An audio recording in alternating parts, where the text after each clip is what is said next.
Welcome to Mooncrest Storyland, where magic lives.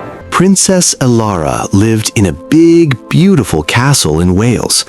The castle had tall towers and shiny golden gates. Green valleys and misty mountains were all around it.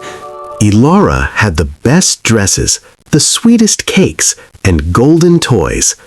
But she never smiled at the poor villagers outside. She always said, "I am a princess. I do not need anyone." Her heart was cold like a stone, even on sunny days. One evening, a thick fog covered the whole valley. The air felt strange and full of magic. A soft wind blew through Elara's window and touched her hair. It was not like any wind she had ever felt before. The wind carried soft words from the old willow trees. "Share your heart or lose your light," the willows whispered. Elara heard it clearly, but she just laughed at the words. She thought it was just the wind playing silly tricks on her. At midnight, Elara put on her cloak and went outside. She was curious, but also a little proud and brave. The enchanted woods glowed with silver and green light. Every tree seemed alive, watching her every step. Deep in the woods, the willow trees glowed bright silver. Their long branches moved slowly like dancing arms. The air smelled like rain and roses mixed together. Suddenly, a glowing fox appeared from behind a tree. Its eyes were like two bright orange flames in the dark. "Welcome, princess," it said in a smooth, clever voice. Elara stepped back. This was no ordinary animal. The fox spirit looked at Elara and asked her a riddle. Why hoard your treasures when others are hungry? Treasures are mine to keep. The fox shook its head slowly, and the trees went dark. The fox asked again, "Can a cold heart ever be truly rich?"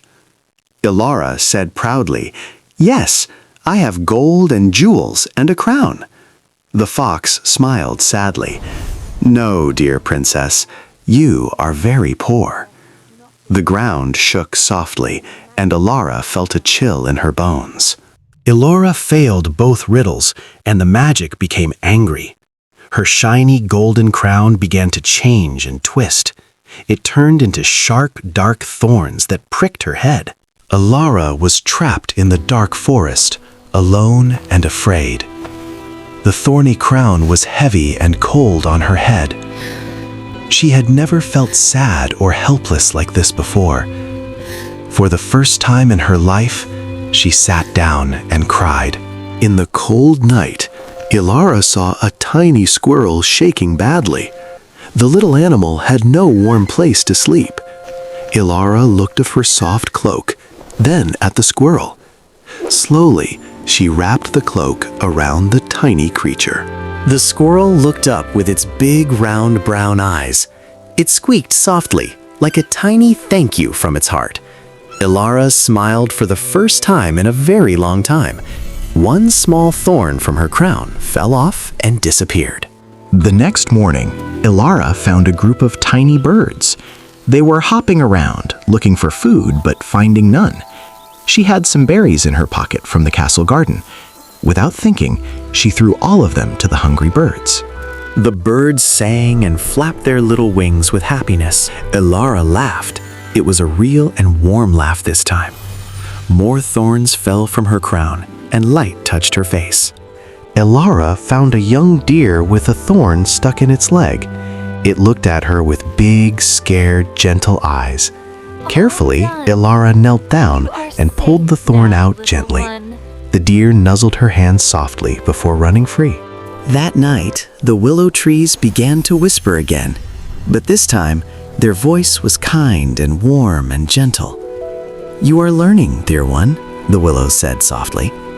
Elara touched the trees and felt warmth running up her arms. The willows told her, "We have something to show you." A golden mist appeared and formed shapes in the air. Elara saw a young village girl running through the woods. The girl looked familiar. Her hair, her eyes, her smile. The mist showed Elara's mother as a young village girl. She was poor and sick, lost in the very same enchanted forest.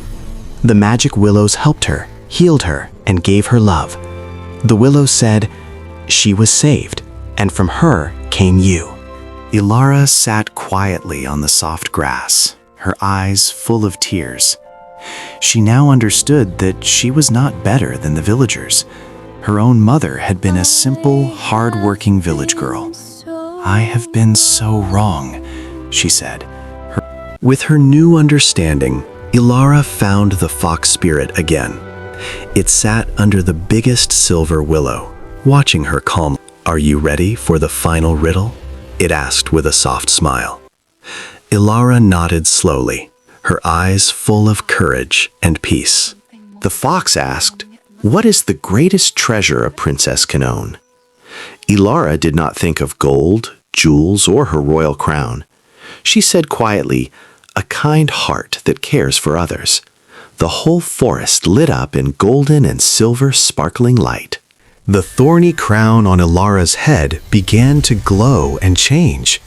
The dark thorns slowly became soft green leaves and flowers. Every creature in the forest came out to celebrate with Elara. True greatness is not in gold, crowns, or fancy dresses. It lives in small acts of kindness, patience, and love. When we share what we have, we become truly rich inside. Remember, true royalty blooms from a giving heart.